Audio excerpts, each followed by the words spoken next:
Le Brabant wallon, c'est vous. Et Nadège nous a rejoint en studio. Alors Caroline, si je vous dis cigale, boule et cochonnet, vous pensez à quoi?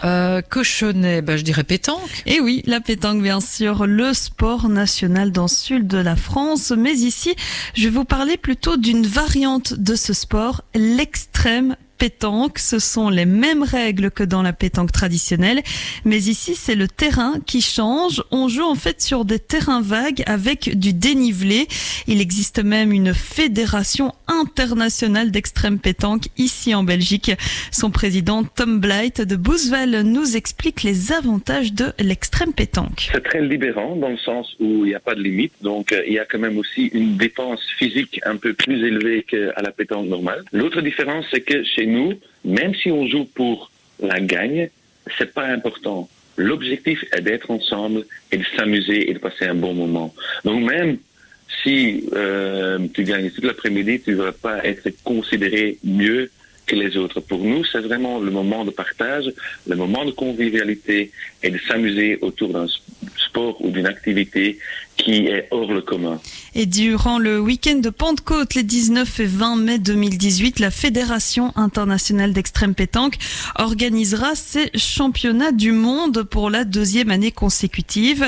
Ils espèrent attirer 32 équipes issues de 16 nations. Et à cette occasion, ils recherchent un terrain. On a découvert en jouant nous-mêmes que des terrains avec des dénivelés, donc 5 à 10 mètres, rend les choses un peu plus intéressantes. On aime aussi des terrains où la surface change, donc où il n'y a pas une type de surface où c'est, comme on dit, prédictible de savoir comment les boules vont réagir une fois qu'ils atterrissent. Et on aime aussi les longues distances. Donc pour nous, un terrain idéal, c'est un grand chantier où il y a des dénivelés, les longues distances, différents surfaces de terrain qui permettent de jouer à l'extrême. Donc des grands chantiers, des forêts, des carrières de sable, des sablières, ce genre de trucs, ça c'est vraiment le type d'endroit où l'extrême pétanque sort vraiment du lot. Et ils recherchent ces terrains dans notre province et vu l'ampleur de l'événement, vous l'aurez compris, vous ne pourrez pas les inviter dans votre jardin. En quelques jours seulement, leur appel a été entendu. Ils ont reçu une dizaine de propositions de terrain, de quoi donc accueillir dans quelques mois des nations comme les Pays-Bas, l'Irlande, la Pologne ou même la Suède. Mais d'ailleurs, est-ce que l'extrême pétanque est un sport connu à l'étranger? J'ai envie de dire que les pays scandinaves sont les plus forts ou les plus engagés. Les plus forts, c'est les champions du monde actuels, c'est la Tchéquie, une équipe de Prague.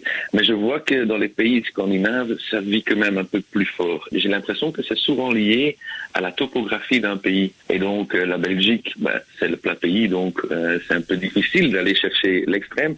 Mais comme en Finlande, Suède, j'ai envie de dire que le pays en soi est déjà un peu plus extrême que la nôtre et donc ça offre beaucoup plus de possibilités. C'est beaucoup plus facile d'aller jouer à l'extrême qu'en Belgique ou aux Pays-Bas, j'ai envie de dire. Alors si vous avez des idées de terrain, n'hésitez pas à les communiquer. Ils possèdent une page Facebook International Extreme Pétanque Fédération et ils ont déjà près de 10 000 fans sur leur page. Il est 8h et bientôt 19 minutes et c'est la fin de ce Brabant wallon. C'est vous. Dis, tu pointes ou tu tires? Je savais que vous alliez la faire, Caroline. Ceci dit, moi j'adore jouer à la pétanque. Moi aussi. Je joue de temps en temps l'été avec des amis. Je trouve ça très chouette. Maintenant, pour l'extrême pétanque, il faut peut-être c'est assez physique, d'autres talents. Donc, Donc voilà, merci Nadège.